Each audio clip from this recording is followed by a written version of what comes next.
The Causal Angel by Hannu Rajaniemi. Narrated by Roger Wayne. He interrupted himself and stamped his foot on the ground. You confounded Lupin. Will you never change? Will you always remain hateful and cynical to the last moment of your existence? Be serious.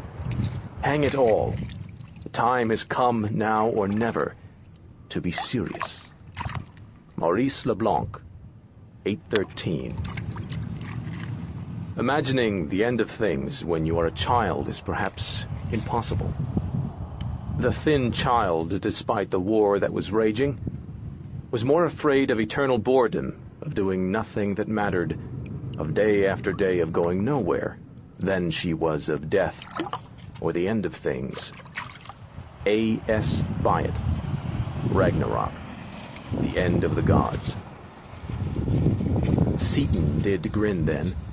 Well, you've always known that making things bigger and better is the fondest thing I am of. E. Doc Smith, Skylark Decay. Prologue. Alone on the timeless beach, Josephine Pellegrini finds herself disappointed by the end of the world. The sun is almost down, an orange flare just beyond the edge of the calm expanse of the sea. The globe of Earth hangs in the sky. There are dark tendrils chasing each other in the white and blue, spreading like spilled ink. Magic Chen's dragons turning matter and energy and information into themselves. Soon they will burrow into the crust of the dying world, to swallow the remnants of the subterranean bacterial biosphere. When that last bastion of life is gone, they will devour each other, and only a dead globe of dust and rock will remain. As Ragnaroks go, she has seen better. The last one was the glorious birth of something new. This is merely the final withering of an ancient placenta, long since overdue. Still, she watches for magic's sake. It was the last thing he made before the all-defector took him. Beautiful, brilliant, dangerous magic. It's the kind of grand gesture she loved him for, a bit childish but larger than worlds. She allows herself to miss him for a moment, his fierce gaze, his calm smile. She even forgives him for trapping her inside this mind shell. It is old, like the cocoon of flesh she hatched from centuries ago. The fine white sand is cold beneath her veiny bare feet. When she hugs herself against the chill, the goose-pimpled flesh of her arms sags in her grip. A sharp pain scuttles up and down in her lower back like a crab. Age is the cruelest of prisons. She would have been merciful in victory. She only wanted to show magic how to rule the universe, and she would have spared him in the end. But her tools failed her. Traitorous, ungrateful Mieli rebelling at the crucial moment, throwing away the glorious destiny Josephine had planned for her. And then there is her Jean. The thief betrayed her. The Kaminari jewel, the key to plank locks, the one Josephine brought him back from hell to steal. It was a fake he made decades ago to mock her. He will pay for that dearly. Being eaten by wild code inside Mieli's ship is not nearly punishment enough. Tools always break. She should have remembered that. And now she is here, imprisoned by the all-defector. It left her here after it saw the message inside the jewel. "I'm going to take everything in the end," it said. "But I still need you." As if she was a tool to be used and discarded when she gave that abomination everything. It was Josephine who sent Mieli to retrieve the all-defector from the dilemma prison, made sure it was hidden in the thief's mind, ready to be unleashed if Jean was caught. Purpose it fulfilled admirably until it ate magic and began to have delusions of grandeur. It needs to be educated. She takes a deep breath of the sea-scented air to fan the spark of incandescent rage in her chest. She will not be caged by a twisted thing bred wrong in one of Sasha's Gogol hothouses. She will break this little prison, this tawdry childhood memory of Matchek's, like he broke the Earth. The all-defector was a fool to leave her here alone. Slowly, she sits down, ignoring the complaints of her bones. She digs her hands deep into the sand. It retains an echo of the imaginary day's heat. She lets it run between her fingers. The grains catch the last rays of the sun. She looks closer, tries to see the shapes of the sand particles, all their jagged detail. No no sandbox is ever perfect. She learned as much from Jean. And this one is a dream facsimile of an ancient jhana, not something made to cage a founder. There will be demiurge Goggles here, world makers that fill the gaps when she looks too closely. Just so. Under her gaze, the fabric of the wavers for an instant. She pushes her founder code into the crack, the little red thing in the bed, and the vow. The veil of reality opens just a bit, lets her feel the firmament, the hard edges beneath the softness of the sand. It is locked with Matchek's code, of course, but she can hear whispers. Who? Founder. Zao. Fear, they say. The demiurges shudder and flee at her touch, but she speaks to them, coaxes them. Wait. Stay. Play. She knows this copy clan. They are industrious and childlike and very, very lonely.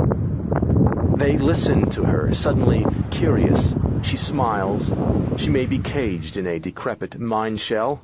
She does not have her prime aspect, but she is still Josephine Pellegrini, ancient beyond reckoning, and she knows how Goggles are tamed. She may be trapped here, but if she can command the demiurges, perhaps she can make a partial, a lesser shadow of herself that can slip through the cracks. First, a test. Paint the sky for me, she tells them. Paint far and wide.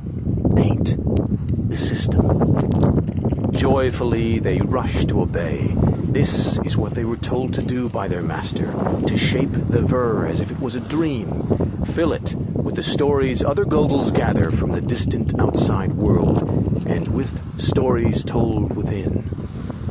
The sky comes alive with fire and war. Josephine watches the system boil with motion like a nest of disturbed ants. The demiurges show it to her as a swirling galaxy where each star is a ship. The highway, the gravitational artery of the system, is flooding with refugees, the lesser civilizations of the belt that have so long huddled close to the brilliance of the Sobornost, hoping to catch a spark. They flee, thinking the great reaping of their mind wheat has finally come. Josephine sneers. They should be so lucky as to serve the great common task. It is shadows on a cave wall compared to seeing through the billion eyes of her prime aspect. But she is sure to glow with pleasure at the demiurges. Well done. Now show me, my sisters. The sky expands, shows the sun girdled with Sobornost sun-lifting machines and smart matter factories, unfolds into a high-dimensional map of the rayons and obelisk and gubernias, and the many-faceted within, countless Goggles as signals in the neurons of the vast brain of the Sobornost, a cosmic web of thought, a brain at war with itself. Her sisters are fighting the Vasilevs and the Shiankus. It is a confrontation that is long overdue, after baseline centuries and subjective eons of scheming and backstabbing. She knows the Pellegrini copy clan will lose. The Founders' war minds and weapons are equal, and only numbers matter. Still, it is not too late. The scheme is already unfolding in her mind. Something to unite all the Founders. That's what she wanted in the first place. The old defector can still be her tool, an enemy that will force even the Vasilevs and the Xiankus to join her. Sasha will follow her, and the rest of them will fall in line. Josephine frowns. There is something wrong in the weave of the battle. The reflection of her myriad selves in the sky is skewed, like an image in a funhouse mirror. Suddenly she sees the pattern emerge, sees the hand of the old defector at work.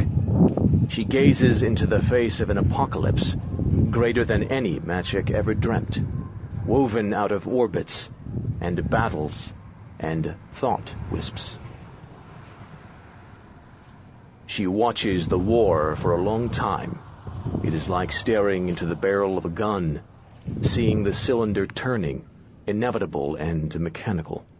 The hammer coming down before the thunder and the white and the black.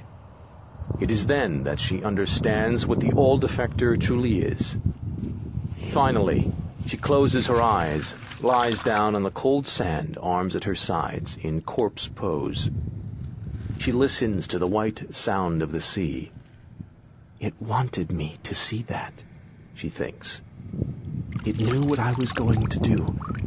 That's why it left me here. For the first time in centuries, a void grows inside her, a temptation to end things at last. Are you sad? The demiurges ask. We will show you more. We are sky painters, world makers, singers, shapers. She squeezes her hands into fists. Her knuckles ache. She sits up and looks down at the darkening beach. Her footprints follow the curve of the sea in an orderly row, one after another. She stands up. It is my turn to show you something, she says. If you help me, we can make you a friend. We listen, we make, we shape, says the chorus of the demiurges. She starts walking, stepping into her own sandy impressions with slow, tired strides. Cold waves lap at her feet. In the sky, the true end of the world begins. Josephine ignores it. She is busy making a last hope out of memories and sand. 1. The Thief and the Last Battle. We are barely past the orbit of Mars when Machek figures out the truth about Narnia and helps me find Mieli's trail. That can't be the end, he says, holding up a book. It is a big, battered purple volume with a circular window-like cover image that shows clashing armies. He has to lift it with both of his 4-year-old hands. He struggles with its weight and finally slams it down onto the table in front of me. The Last Battle by C.S. Lewis, I note with a sigh. That means difficult questions. For the past few subjective days, the tiny main burr of our ship, the wardrobe, has been a calm place. I created it based on a dream Machek told me about. It is an incense-scented labyrinth of high bookshelves full of haphazardly stacked books of all sizes and colors. Machek and I usually sit at a rough wooden table in a small cafe area in the front, brightly lit by diffuse sunlight through the display windows. Outside, painted on the imaginary glass for us by the burr, is the turbulent flow of the highway. Thousands of light wisps, rock ships, calm ships, beam riders, and other craft of every kind, reflected from the wardrobe's solar sails in a myriad glinting fragments. And somewhere in the back, in the shadows, the blue and silver books that hold the fractally compressed minds of the people and Jinni and gods of Sur whisper to each other with papery voices. Until now, Magic has been reading his books quietly, leaning his chin on his fists, which has suited me fine. I have been busy looking for Mieli in the death cries of Earth. They can't just all die. It's not fair, Magic says.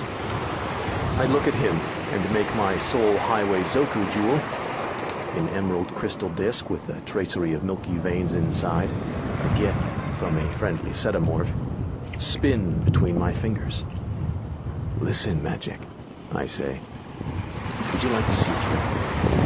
The boy answers with a disapproving stare. His eyes are earnest and intense, piercing blue gaze that is at odds with his soft round face.